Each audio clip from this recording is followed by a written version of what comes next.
Okay, we were talking about the very first production of the Mercury Theater. The very first production of the Mercury was Julius Caesar. And I played the role of Cinna the Poet in it. Orson was Brutus. Caesar was an actor, Joe Holland. George Coulouris was Antony. And there were a lot of actors who later became well known. John Hoyt was in it, and a chubby Sherman, Hiram Sherman, one of the finest comedians we've ever had in the theater, who was wonderful in Horse Eats Hat, which was the second production of the Mercury. He played the role of Burke. I mean, one of the great readings that I've ever heard in the theater was Hiram Sherman in Horse Eats Hat asking someone, was it a man's thing or a woman's thing? And that had resonance. But Julius Caesar was the first production, and it turned New York on its ear. It was done a modern dress, Italian. Mark Blitzstein took the fascist anthem, the Giovinezza, and arranged it for the show. The officers were all in the green Italian fascist thing, and Mussolini was still in power at the time, so New York got it. And with Orson using this bare stage, the theater was painted, the stage rather, the wall, the brick wall, which was totally visible, blood red. The levels were painted blood red. They used the lights that went straight up in the air from the floor, so to speak, of the modeled after the Nuremberg lights that were used at Hitler's gatherings there, which always had those lights and flags. So the visual thing was enormously powerful. It was wonderful. And the Cinna the Poet scene became the most famous scene in the play because out of the curious, that wonderful thing that happens in art, the time and the scene and the moment all met at the right moment.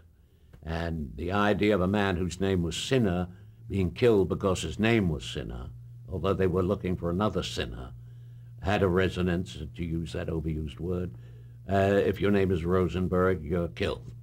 And although there was a Rosenberg who was a Nazi, I think was in charge of something for the Nazis in Germany. Should remember that. I was going to say propaganda, but that was a Goebbels, of course. Now, one has been asked, what about Houseman and Wells on this operation? I always thought of them in terms of Diaghilev being Houseman and Nijinsky being Orson. And in my view, Orson never did the work at the level that he did subsequently. The work never equaled what he did with Houseman. They were a perfect creative team. That is not to say that there wasn't great friction. There wasn't enormous yelling of such a nature that it would go on and you didn't hear it, so to speak. You can hear yelling so much and finally you don't hear it. And we would sit at rehearsal while they were yelling, and finally we'd rehearse. But we didn't hear it, you know what I mean. They were very volatile people, both of them. The screaming from both was very necessary. And yet, it was sad the way it ended, because it did end, culminating in a very bad scene in a restaurant. I forgot the restaurant, where Orson accused John of stealing Julius Caesar for his Metro production. And that was in togas. So we were modern dress. I don't know what, but I guess Orson thought he wrote the play. And it's like I always say, I was in the original production of Julius Caesar, you know what I mean? And this had a thing, and he threw at, Orson threw it at John Houseman in this restaurant, a can that was heating something, a Sterno can or something. Threw it at him. Would have been a very serious result if it had hit him. It was sad. It ended, unfortunately, that way. But together, they were guys of tremendous theatricality, great taste. Houseman had wonderful taste. Orson had this great talent. It's the finest directorial talent we've ever had in the theater, in my view. And even though I worked with others like Kazan and so forth, but still, Orson was the great total talent. And John was an animator. He made things happen. And he also they both had, but a kind of rascally quality, which would make things happen and get on even though they didn't have the money, you know? So, I mean, Houseman would promise an audience that if they would go out, they'll get their money back because the show broke down, Danton's Death, for example. And there was no money out there. And the company manager signaled all that. He jumped out there and the guy said, there isn't a nickel in the box office. We can't refund it to this audience because he had made an announcement they can't get the elevator up.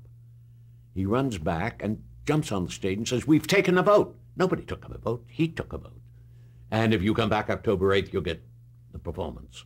So they knew how to run the theater in a very dangerous way because they were always going broke. But they were theatrical. And I often thought it was like an Elizabethan theater. Must have been. The theatricality of it. Wide in their range of what they knew about the theater. And just the great talents for the theater to have claimed. You were in a production of Shoemaker's Holiday for them. Can Yes. you briefly tell me about the first time that was performed? The first time that was performed was one of the greatest nights I've ever experienced in the theater, and gives you an idea into how this theater was run. We were doing Julius Caesar, and we were rehearsing Shoemaker because it was a repertory, I think. And at some point in the rehearsals of Shoemaker, the stuff had been gathered in the theater. It was close to the opening date. The costumes had come in, and the set was already built. It was a kind of orange crate stuff, which actually Orson had designed, with a guy named James Mockram.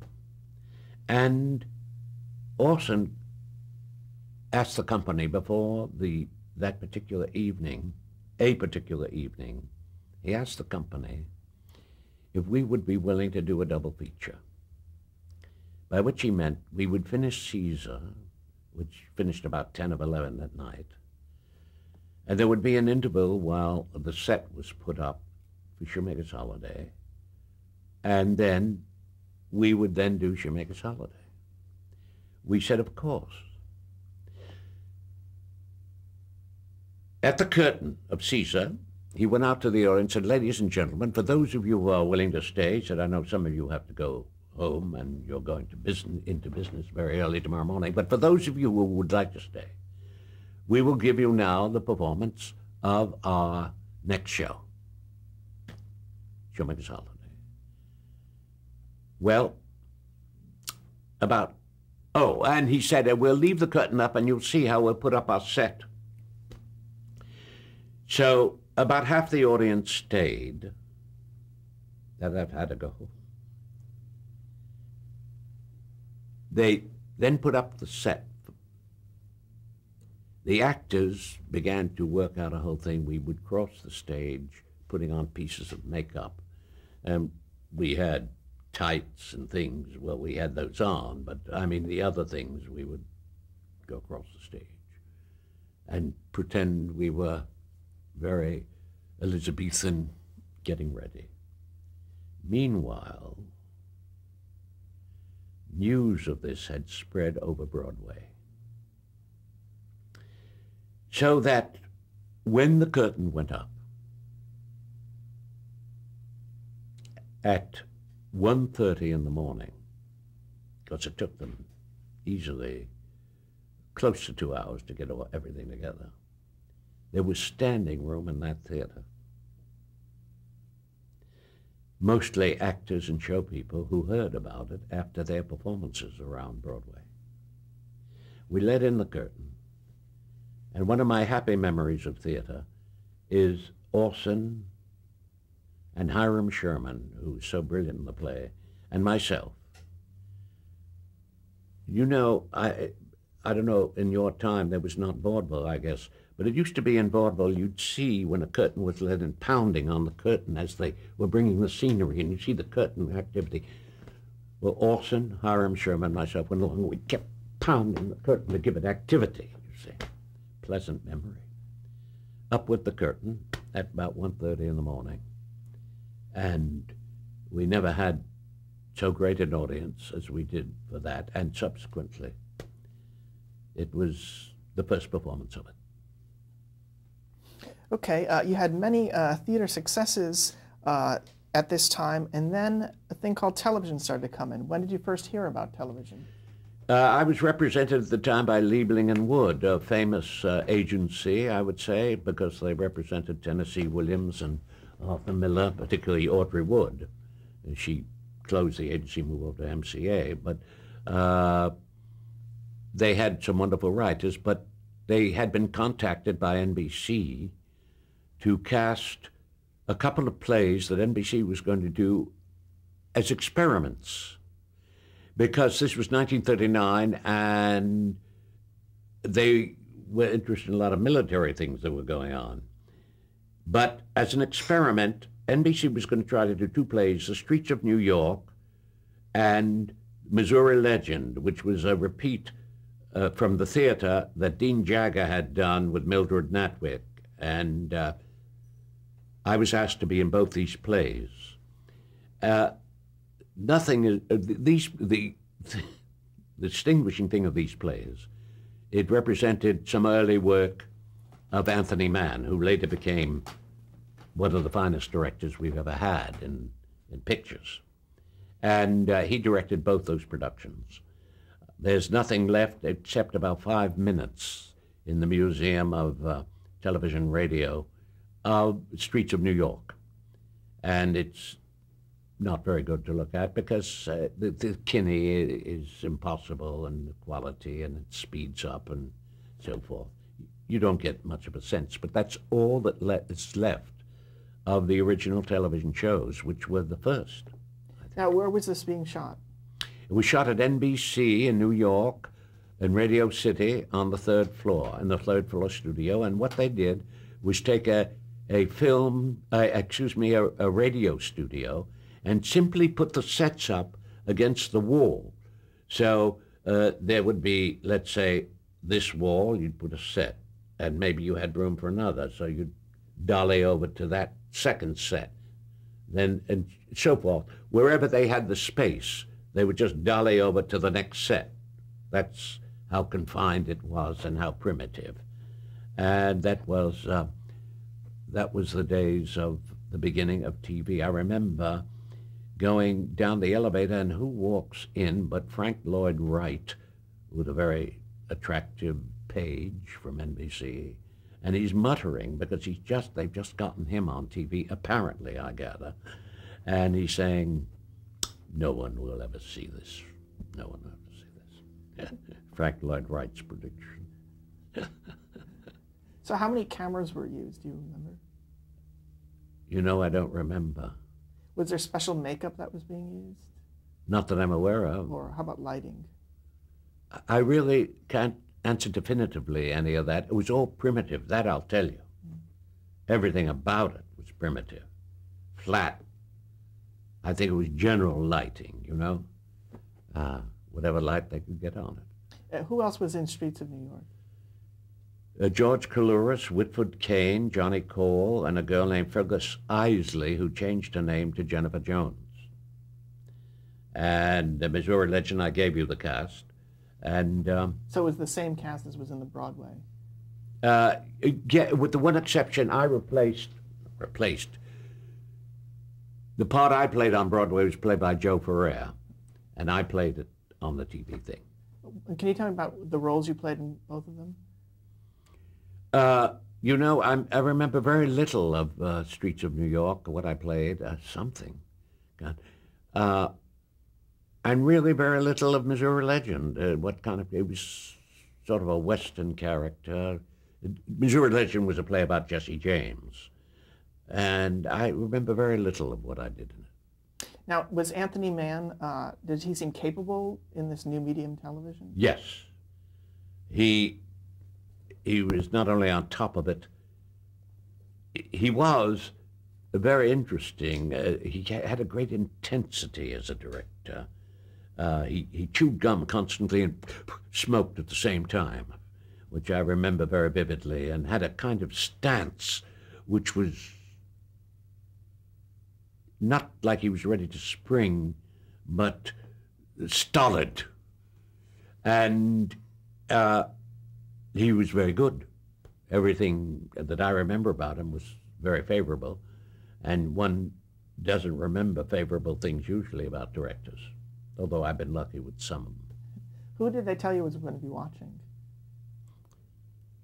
That's an interesting question, because I don't think they told us who would be watching, and I believed, like Frank Lloyd Wright, no one watched.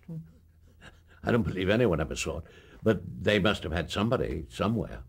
In that same year, 1939, at the World's Fair, yes, they had television. Did you see television there? No.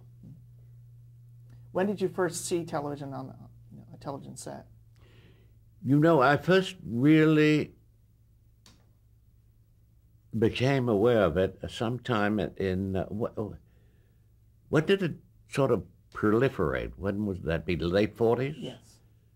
That's when I first saw something, yeah. That they were doing here in the way of live television, I think. They were doing in Los Angeles. And I think I saw some of the things that were done then. Mm-hmm.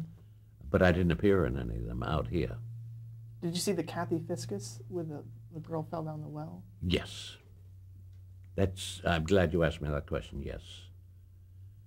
You know,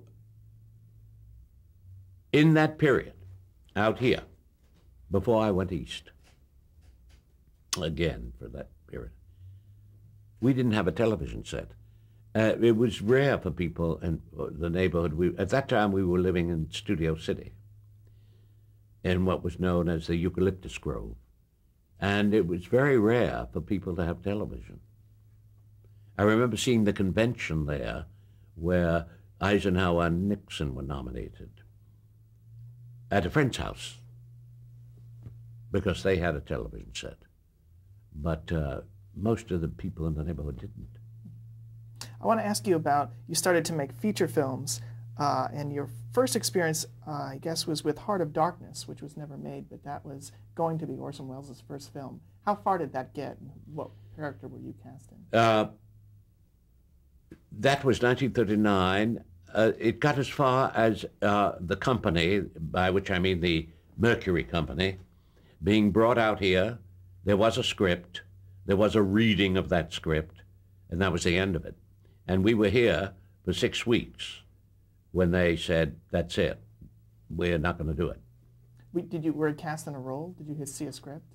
There was some role I was cast in. I can't remember, really. Mm-hmm. It was only the one reading, the one time I read the script. And it was one of the guys on the river, but nothing ever came of it. And you eventually did make your screen debut in, can you tell me what film that was and what role you played?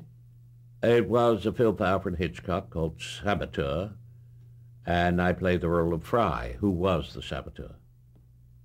And there's a famous ending to that. Can you tell me what happens in that sequence and how it was done? The ending took place on the Statue of Liberty. And as the villain, I am being chased down to the end of Manhattan Island, which in those days was called the Battery. I think now they have another name. They were building up the area. Someone was just telling me about it the other day. John Hendricks, the jazz musician, he lives down there now. It's all built up. But in those days, it was just a little ticket office to take a boat to go over to the Statue of Liberty. And the character's being chased down there, and I won't go through all the details of that, but he goes into the statue, and he's being chased, and he goes up to the top, where he has a scene with Priscilla Lane, and then he sees that the police in the FBI, they want him to capture him alive because he's a Nazi spy. They want to get information out of him. He sees them coming in from the crown of the statue. He sees them coming in as the boat came in. So in the course of events, he gets out onto the torch, which had a railing around it. And Bob Cummings, who played the good guy, comes out looking for him, and there we are on this sort of balcony, actually. It isn't really, but it has a railing, and it goes around the torch. And Bob makes a gesture at me with his gun, and it frightens me, and I go backwards over the railing, ready to fall, and do fall. And this was a stunt performed by Davy Sharp, who was the great stuntman of his time. At one time, the stuntmen had an award like an Oscar or an Emmy. It was called the Davy Sharp. They discontinued it because stunts are very complicated now, in the sense that many people are involved in them. But anyway, he did this fall, and he went free fall through the air and caught right between the thumb and forefinger, which was done without any net protection, anything. And the hand and the torch and the hand were built to scale exactly as the Statue of Liberty. So he went that height. Caught in there, then they cut to the close-ups with me. And now it's a scene where Bob Cummings comes along the finger and grabs my sleeve to hold me from falling. And then the scene develops, and Hitchcock keeps cutting between the shoulder seams and our scene, and you see the seams beginning to go. And finally, they do, and I slip through and fall, and Bob Cummings is left with nothing but a sleeve and throws on. And that was the scene, with a great scream I fell, I might add, a great scream. When Hitchcock ran this picture for Ben Hecht, and Ben Hecht saw the scene, when the lights came on in the projection room, he said he should have had a better tailor. But it was very effective, so much so that to this day, it plays every day at the Universal tour here in Los Angeles, and at their tour in Orlando, Florida, where I was photographed just a couple of years ago about this rather elderly gentleman, myself, talking about that young fellow up there. And that's what they run down there every single day. And they give the tourists the opportunity to sit in a chair and pretend they've done the fall. It was more complicated than that. Did you actually fall backward? No. In those days, you see, the days before graphics, before all the computers and all the remarkable things they do with film now, you had to stay closer to the real thing. That is to say, the cameraman who did this, named John Fulton, was known as the best trick cameraman in Hollywood. That meant that they would do these things, these trick shots. And this shot was, there was a pole and a kind of saddle, black cloth, because they were going to mat the shot in. And I sat on the saddle, and on cue, I would just lean back and do balletic motions, but the camera was on a platform that was suspended from the grid with a hole in it, shooting down, and on cue, it went up to the ceiling as I did these things. And then we did it at different speeds, and finally, I don't know what speed they finally printed, and then you got the shot. Now, did you have Now, an interesting thing about this, by the way, is that it's a memorable shot because Hitchcock, and that was the whole point, knew that this shot, story-wise, it's a lesson for the story makers, had to be done from close-up without a cut. Now, how do you do a guy falling off the Statue of Liberty from a close-up to the base without a cut? And that's what he worked out, what I just described to you. Now, since this was your first movie, did you have to do a screen test? Yes, I did a screen test. John Houseman, who was under contract to Selznick, recommended, Hitchcock asked him, Hitchcock was also under contract to Selznick, Hitchcock asked him if he knew an actor, not a well-known actor, who could play this kind of villain. And John immediately thought of me from our work at the Mercury. And I went to the St. Regis Hotel, where Hitch always stayed, had a meeting with him. It was very pleasant, very good. And he said, well, now we'll test you. And he didn't do the test. He had to go back to California. He'd just come east for the opening of a picture called Suspicion, which he'd made.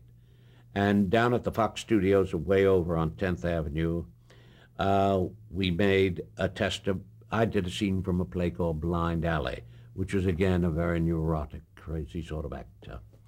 And they bought it. They bought the test, although the producer later said, you did overact a bit. But anyway, Hitch saw what he wanted and what he could use. He wasn't too worried about the execution. So you would work with Hitchcock a lot. Can you describe Alfred Hitchcock as you knew him at this very first?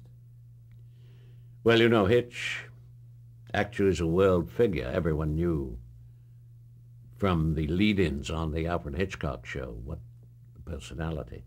And curiously, those lead-ins, which were written, every one, by a man named James Allardyce, and are remarkable, not only for their quality, but the fact that Hitch would do every one without changing a word, no matter how crazy they were. But, so when I say everyone's known him, to describe Hitch, he was a man, as you know, corpulent and so on, great humor, had a very definite view of the world. He saw the world a certain way, and you got, as a result, what is known as the Hitchcock film. But it became the Hitchcock story, so to speak, almost like an Edgar Allan Poe story.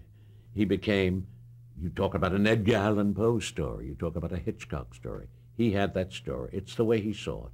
Now, people see them, you know, directors try to imitate them, but they can't get the mixture right, because only Hitch had the mixture of the romance, the suspense, the humor, the twists inside.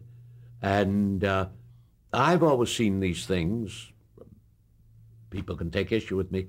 He never saw them as reality. He saw them as a kind of fantasy. And if you think about them, they're almost like that. They're almost like fantasies in a funny way. Okay, we're going to stop there. No.